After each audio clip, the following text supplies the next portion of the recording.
से आगे बढ़ रही है सीबीआई की टीम। घटनास्थल पर 3 बार जा चुकी है। आज एक बार फिर से घटनास्थल पर टीम जाएगी। सीबीआई की टीम आज भी घटनास्थल से अहम सबूत जुटाने की कोशिश करेगी। वहीं सीबीआई की टीम ने घटना के वक्त ड्यूटी पर तैनात रेलवे के तमाम कर्मचारियों को नोटिस जारी करके उनको पूछताछ के लिए बुलाया है। सीबीआई के सामने सबसे बड़ी चुनौती यह है कि वो हादसे के जिम्मेदार लोगों का पता लगाए। वहीं सरकार अब शवों की पहचान करके उनको उनके परिवार वालों तक पहुंचाने में लगी है।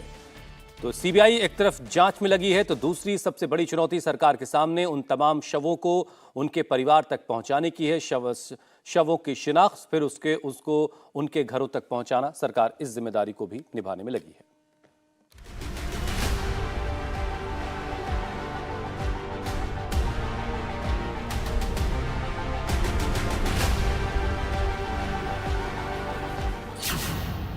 बालासोर हादसे की सीबीआई जांच फुल स्पीड में आगे बढ़ रही है। पिछले 2 दिनों में 3 बार सीबीआई की टीम हादसे वाली जगह का दौरा कर चुकी है।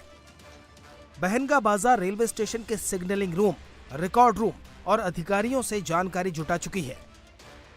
सीबीआई की टीम मेन लाइन और दोनों लूप लाइन को पूरी तरह परख चुकी है। आज एक बार फिर सीबीआई की टीम घटनास्थल पर होगी। 6 सदस्यों वाली टीम आज मौके से कुछ और सबूत जमा करने की कोशिश करेगी। जांच को आगे बढ़ाने के लिए सीबीआई अब रेलवे सुरक्षा और फॉरेंसिक विशेषज्ञों की मदद भी ले सकती है। सीबीआई की टीम अब जल्द ही हादसे से जुड़ी कड़ियों को जोड़ने के लिए पूछताछ की तैयारी कर रही है। सीबीआई की टीम बहनगा बाजार के सहायक स्टेशन मास्टर एसबी मोहंती से पूछताछ करेगी। साथ ही स्टेशन पर मौजूद अधिकारियों से भी पूछताछ हो सकती है। वहीं सिग्नल और ट्रैक की देखरेख करने वाले कर्मचारियों से भी पूछताछ होगी। इसके लिए सीबीआई की टीम ने उस वक्त ड्यूटी पर तैनात और जिम्मेदार अफसरों को नोटिस जारी कर दिया है। उस वक्त जब ये हादसा हुआ तब बहनगा बाजार रेलवे स्टेशन पर जितने भी अधिकारी ड्यूटी पर तैनात थे, रेलवे मैन्स जो यहाँ पर रेल लाइन पर ड्यूटी पर तैनात थे, सभी लोगों को समन किया गया है। उन्हें सीबीआई की अधिकारियों के सामने पेश होना होगा। हालांकि जो सीआरएस है उसकी जो रिपोर्ट है वो भी इस बात की तरफ इशारा कर रही है कि किसी तरह की मैनुअल टेम्परिंग जो है वो की गई है इलेक्ट्रॉनिक जो सिस्टम होता है इंटरलॉकिंग सिस्टम के साथ और पॉइंट के साथ, जिस वजह से ये हादसा हुआ। सीबीआई की टीम भी उन्हीं अधिकारियों के जो यहाँ पर आए हैं वो सब इसी बात को फोकस कर रहे हैं कि अगर ये एक मैनुअल टेम्परिंग है तो ये टेम्परिंग आखिरकार किसने की, टेम्परिंग करने वाले का मकसद क्या था। इसी लाइन पर एक इन्वेस्टिगेशन जो है वो सीबीआई ने शुरू कर दी है।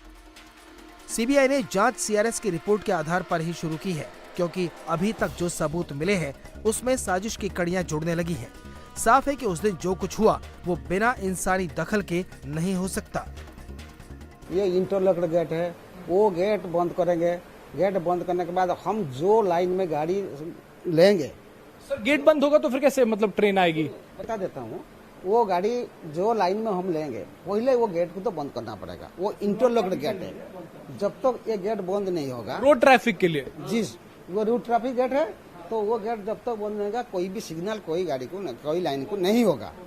नंबर 1। नंबर 2 रे हम जो लाइन में गाड़ी लेंगे वही गाड़ी का सिग्नलिंग हमारा सिस्टम है। वो जो रेड बटन दिख रहे और रूट बटन है, वो दबाने के बाद वही रूट में ओनली गाड़ी आ पाएगा।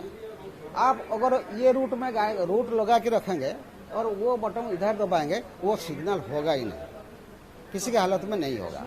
वो सिग्नल होगा तब होगा। तो ये है सिग्नलिंग बटन, ये है रूट बटन। आप जो रूट में गाड़ी लेंगे वही रूट का सिग्नल दबाना पड़ेगा, तब जाके सिग्नल होगा। कौन दबाता है? वो हम लोग पैनल से होता है। अब तक की जांच और रेलवे सीआरएस की रिपोर्ट को देखें तो जो 3 थ्योरी सामने आई हैं, उस पर सीबीआई काम कर रही है।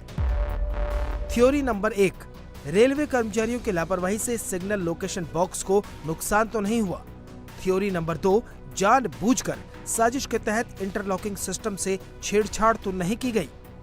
और थ्योरी नंबर 3, हादसे से पहले इलेक्ट्रॉनिक इंटरलॉकिंग सिस्टम में टेक्निकल खराबी तो नहीं आई। जानकारों की माने तो इंटरलॉकिंग एक फुल प्रूफ सिस्टम है और इसमें खराबी के चांसेस 10 लाख में सिर्फ 1 होते हैं। तो सवाल ये कि क्या जानबूझकर कोरमंडल एक्सप्रेस को मेन लाइन से लूप लाइन पर डालने की साजिश रची गई? ऐन वक्त पर इलेक्ट्रॉनिक इंटरलॉकिंग सिस्टम में गड़बड़ी की गई, क्योंकि अब जो सबूत मिले हैं वो इसी तरफ इशारा कर रहे हैं।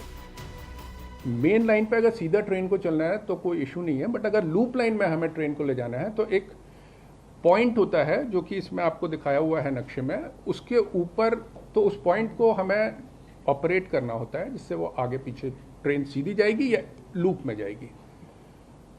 दूसरी चीज हम लोगों को ये डिटेक्ट करना होता है कि वो आगे की जो ट्रैक है वो ऑक्युपाइड है या अनऑक्युपाइड है। ये दो तरीके से हम लोगों की इलेक्ट्रॉनिक भी हो सकती है ये, और नॉन इलेक्ट्रॉनिक भी हो सकती है। इस पर्टिकुलर स्टेशन पे इलेक्ट्रॉनिक इंटरलॉकिंग थी।